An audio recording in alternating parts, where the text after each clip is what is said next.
reflexionamos sobre estas dinámicas, ¿no?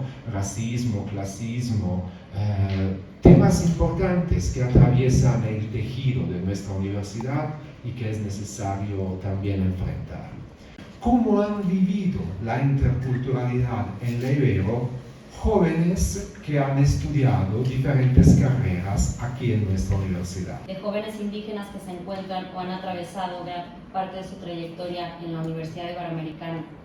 Soy zapoteca y estoy en la Universidad Iberoamericana gracias a una beca del 100%, la beca a la excelencia humana. Actualmente tengo apoyo también del patronato, ICSA, y bueno, estoy cursando la carrera de Economía. Aquí Elizabeth y me monta el Taslimar Sotzle, de Chiapas. Hola, muy buenos días a todos. Mi nombre es Elizabeth Hernández, soy originaria del municipio de Sinalantán, Chiapas. Pertenezco a la etnia Tzotzil, soy hablante de la lengua y soy orgullosamente de la etnia Tzotzil. Cuando terminé la prepa fui a pedir trabajo y ella me dijo, vas a trabajar conmigo, pero no quiero que nos copies nuestros diseños. Y de hecho sus diseños eran los brocados que se tejían en mi comunidad. Los papás tienen la idea de que los hijos solamente, más las mujeres de hecho, solo terminan la primaria, la secundaria y de ahí ya a casarse, a buscarse un esposo. Porque de eso nos enseñan desde muy pequeñas a prepararnos para servir a nuestros esposos. Y afortunadamente yo tuve la oportunidad de brincar esa barrera y terminar una carrera universitaria. Luz Erandi Vázquez Pérez, Chilemonyi, Yajalón, Chiapas. Buenos días a todos, todas y todes. Yo soy Luz Erandi Vázquez Pérez y vengo del municipio de Yajalón, Chiapas, y yo soy chol. Tengo un proceso como un poco duro y un poco fuerte con mi identidad y con mi lengua también. Mis papás son hablantes, casi toda mi familia es hablante de chol, y lo aprendí primero porque mi mamá me llevaba a la escuela, a donde ella enseñaba, ella es maestra comunitaria, entonces iba a enseñar al preescolar a los niños y yo tenía contacto con ellos desde ahí, entonces desde ahí solo los niños y yo, los únicos ruidos que conocíamos eran los de nuestra lengua, los del chol. Muy buenos días a todos ustedes los que nos escuchan el día de hoy. Mi nombre es Aquilino Florencio Mejía. Soy originario de un pueblito en la montaña, se llama San Martín Jolalpan, municipio de Cualac, Guerrero.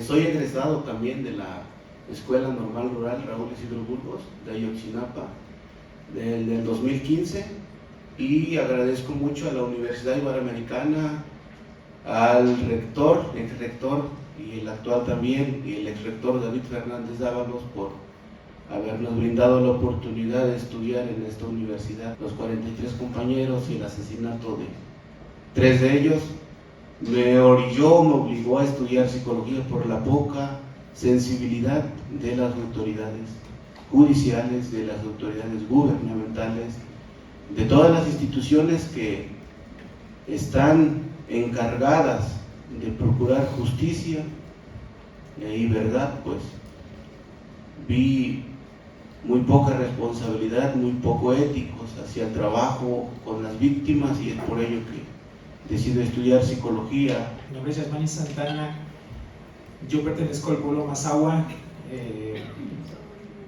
vengo de una familia que migró a la ciudad hace más de 30 años, entonces evidentemente el uso de la lengua se fue desplazando. Yo soy licenciado en educación indígena y bueno, me he estado formando en temas sobre estudiantes indígenas y la relación con la universidad. ¿Qué tipo de relaciones también han tenido dentro de la universidad? Sabía que era un entorno súper diferente al que yo venía, por el entorno social y demás. Y yo creo que hemos recibido muchos comentarios negativos desde nuestro ser, de quiénes somos, de dónde venimos. Comentarios como el hecho de que somos ignorantes o que somos comunidades que no se quieren incluir. Entonces, de cierta manera, eso pone barreras a nuestra trayectoria. Y ciertamente un estudiante becado se enfrenta a muchas dificultades por el hecho de que no solamente tiene que estudiar y tiene que trabajar, pero un estudiante becado indígena no solamente tiene que estudiar y trabajar, sino también se tiene que enfrentar a todos procesos psicológicos muy fuertes que de por sí son difíciles en la sociedad, pues repercuten mucho en nuestras trayectorias. En las comunidades no se ofrece una educación de buena calidad y muchísimo menos una educación al nivel que una universidad como la Iberoamericana demanda, ¿no? en varios aspectos de las materias que nos exigen. Entonces también eso es algo importante que considerar. Entonces, cuando tú ingresas a la universidad, tú esperas que te vas a encontrar con una serie de problemas, pero jamás te esperas que te cuestionen el hecho de ser. O sea, en nuestras comunidades yo nunca me sentí diferente hasta llegar aquí, hasta que me señalaron, me dijeron, tú eres una persona indígena, tú eres una mujer indígena, y empezabas a ver esas miradas extrañas, ¿no? O sea, en mi comunidad, ¿por qué siento este sentimiento tan raro si en mi comunidad nunca lo sentí? Fueron muchos choques mentales en muchos aspectos. De hecho, yo llegué con la idea de usar mi traje típico del diario todos los días en la Ibero. Como allá normalmente en Sinacantán se usa el traje típico, de hecho principalmente las mujeres lo usan, lo siguen conservando, pero los hombres ya la perdieron. Entonces yo me vine con la idea de voy a utilizar mi traje hasta que termine la carrera, no me lo voy a quitar, es algo que me identifica y me siento muy orgulloso por portarlo. De hecho, como a mí desde pequeña me enseñaron a tejer, a bordar, entonces yo misma hacía mi ropa. Entonces pues me sentía muy, muy orgullosa. Una amiga, mi primera amiga que tuve en la Ibero, me dijo, no vas a aguantar, vas a ver, tienes que cambiarte de ropa, tienes que adaptarte a este ambiente, es un ambiente donde tienes que estar siempre apresurada, tienes que estar constantemente en movimiento en la universidad, entonces yo creo que tu ropa te va a incomodar y te van a estar viendo muy raro. Me sucedió con de hecho lo que más me impactó mucho una vez fue con una profesora polaca que me dio la clase de porcentaje creativo y me miraba de pies a cabeza pero lentamente, así como con una extrañeza en su rostro que yo no logré no supe qué hacer en el momento, ¿no? Pero sí me sentí incómoda. Y pasó, de hecho siempre pasaba en las clases con ella. Y una vez, de hecho creo que explotó, quiso expresar que veía muy mal mi vestimenta, no sé. Empezó a decir en la clase que no entendía por qué en las comunidades indígenas utilizaban un traje muy colorido y con muchas flores, si el color para ella no existía.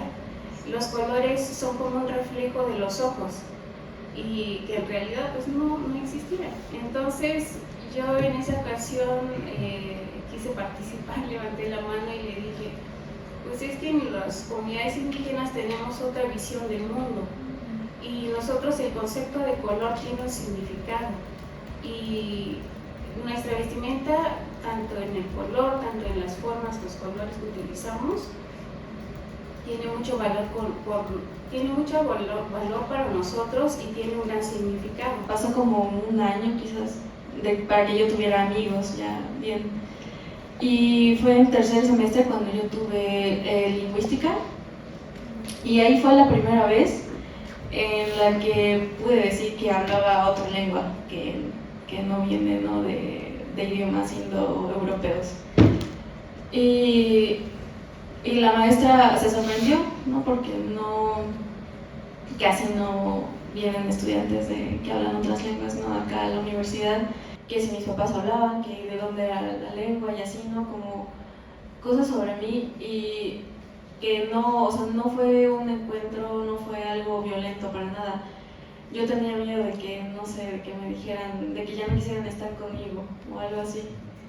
pero afortunadamente siempre, o sea, yo empecé a escribir poesía después en mi lengua y ellos siempre van también, me iban a ver cuando estuvimos aquí en la universidad leyendo, ellos iban a verme y siempre me incluyeron, o sea, siempre estuvieron ahí para mí.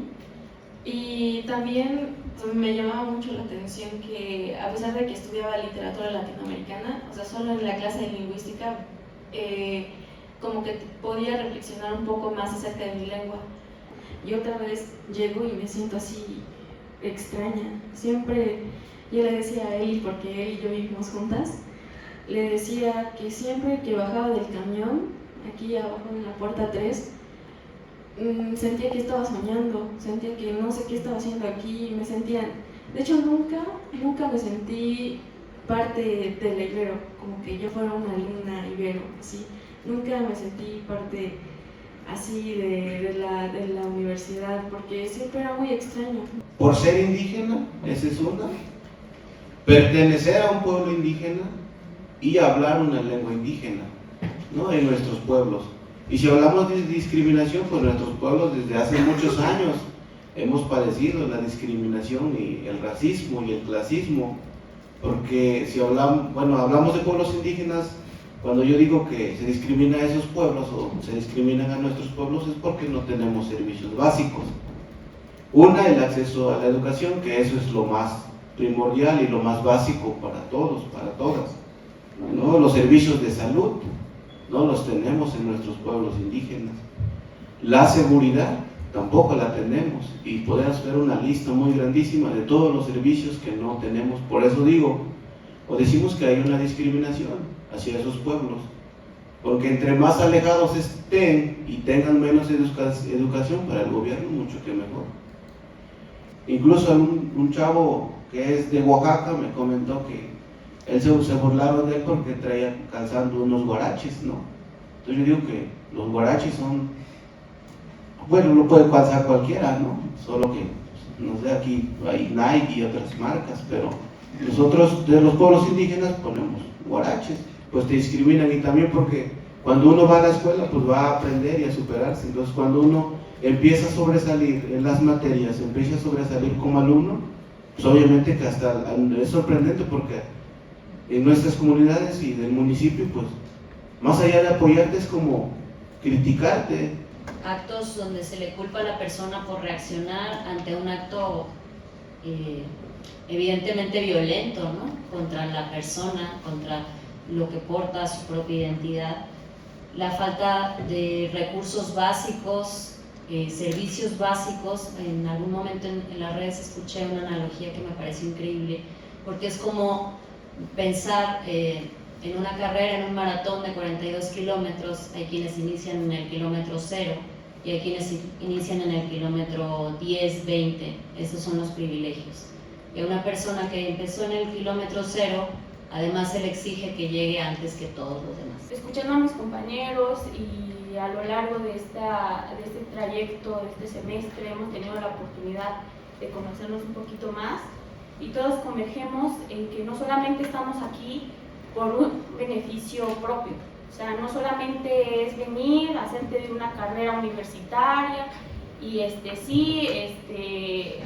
colaboras a esta pequeña movilidad social que se ha dado dentro de tu núcleo familiar, sino que también tenemos proyectos en mano, proyectos importantes para con nuestras comunidades cada uno. Proyecto para el beneficio de las mujeres artesanas, porque yo estudié la carrera de diseño textil, entonces yo quería hacer algo para que las mujeres artesanas sobresalgan y pues que sigan conservando esta tradición que ha pasado de generación en generación. Primero empecé a escribir en mi lengua, principalmente poesía, cuando asistí a un taller de poesía de la poeta Nadia López, es una poeta nusabi. Ahí aprendí no a escribir poesía, porque quién sabe cómo se hace eso, pero sí a tener como la oportunidad de estar con otras lenguas y ver que todas las lenguas tienen una capacidad estética diferente. porque está la voz de mi mamá acá, la voz de mi papá acá, la voz de mi abuela acá, está todas esas voces, está, y no solo la de ellos, está la voz del río, la voz de los árboles en donde crecí. Entonces, nunca he estado sola escribiendo. Mi abuela se murió cuando él estaba muy pequeño y mi abuelo pues tenía muchos hijos, entonces no podía mantenerlos a todos. Y él llegó a Yajalón y empezó a sembrar, a cargar café, a sembrar maíz, ¿no? en los trabajos que había. Y así nació el guión de Campesino, que bueno, tuve la suerte de encontrarme con gente en esa misma clase que me decía que leían el guión y que sentía que estaba escrito de una forma genuina, ¿no? que está escrito de una forma honesta. Y uno de ellos, que es alumno de cine de comunicación que ya se graduó, me pidió permiso para que grabáramos Campesino. Y bueno, yo accedí y el año pasado grabamos el primer corto en mi lengua. No hay cortos no hay ningún otro cortometraje en lengua chol de ficción, porque estuvimos haciendo investigaciones de qué otras si había más producción audiovisual en mi lengua y pues encontramos que no.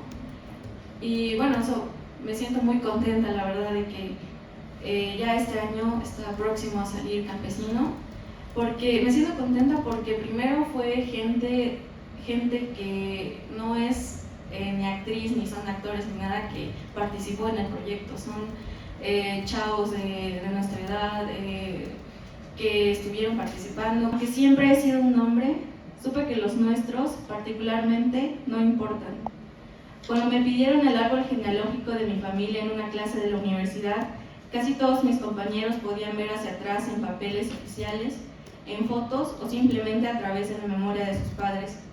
Y no es que los míos no tuvieran una retención del pasado, pero antes los nombres y los apellidos no eran tan importantes para ser recordados en la comunidad. Mis bisabuelos, por ejemplo, no tenían actas de nacimiento, no existían para el Estado. Ahora soy consciente de que no sé nada de ellos. No hay una imagen, un nombre, un algo físico que abrazar. Sin embargo, yo los llevo en mi carne, y mi carne va a alimentar a un árbol, y ese árbol va a extender sus ramas hacia un recuerdo vegetal que se cruza con lo inmemorable. En algún momento, mis bisabuelos y yo vamos a compartir un más allá donde el recuerdo está a la vista del águila. Esos árboles son mis cómplices, es nuestro secreto, crecer junto a ellos, sin nombres, pero echando nuestras ramas en el aire. Parecemos quietos, pero nuestra raíz es más grande que no alcanzan las letras ni todo el abecedario para nombrar nuestra existencia en el mundo. Y antes que consideramos o que considero yo que hay, ¿no? Por un lado está el estudiante académico y es aquí donde hay conflicto, porque cuando hay una injusticia que queramos abrazar, acompañar, pues el estudiante académico siempre se opone, pues es pertenecer a ese tipo de estudiantes, ¿no? El preocupado por la cuestión social, preocupado por la seguridad, entre otras cosas. Entonces el estudiante político es ese, y de esos queremos ahora para la transformación y pues el bienestar. También puede que te encarcelen también, y si no, puede que te compren, que tengas un precio y trabajes para el gobierno y te olvides del bienestar y de la justicia social y te olvides de tu pueblo. El vínculo no es muy cercano, no en las comunidades indígenas, sino están muy alejados de sus hijos, y la idea es convocarlos para que pues, a través del deporte pues, se pueda tener una comunidad y una familia más unida, ¿no? Y sobre todo platicar temas también de salud sexual y otras cosas. A toda la comunidad estudiantil y a la comunidad académica para estudiar temas fundamentales que tienen que ver con las comunidades originarias de nuestro país y del mundo. Creo que pasamos todos los que somos de pueblos indígenas aquí en la Ibero es la lengua inglés. Si en nuestra comunidad nos costó muchísimo aprender el español, llegando a la Ibero nos exigen hablar el inglés y titularnos con el inglés. De hecho, yo casi me rendía, yo casi decido dejar la carrera solo por eso, porque fue como un choque enorme, además de adaptarte a la ciudad, adaptarte a la Ibero y adaptarte a otro idioma. Cuando aquí vienes y la verdad no, o sea, no estás al nivel, y sí es cierto que tienes clases en inglés, me tocó leer filosofía en inglés y es como, o sea, seguramente en español me hubiese costado entender. Es una obligación de parte de las instituciones, no solo del gobierno, pues, sino englobar a todas las instituciones, y que no es un favor, es un derecho que nos corresponde a nosotros y a nosotras, y que tenemos una deuda con los pueblos indígenas. Y yo agregaría que pues necesitamos espacios para estudiar, ¿no? No es posible este 2022 que todavía en nuestras comunidades indígenas se carezca de profesores, se carezca de escuelas, de muchas cosas. Entonces eso es lo que necesitamos, ¿no? Escuelas, profesores, para que los niños puedan estudiar y que se puedan preparar también, que no haya desigualdad, es lo que exigimos también. Cuando pensamos en esta mesa, no se trataba de hacer una mesa primero para mostrar una revictimización de mis compañeros, ¿no? O de quienes hemos sido estudiantes de comunidades indígenas. De eso se ha hecho mucho, ¿no?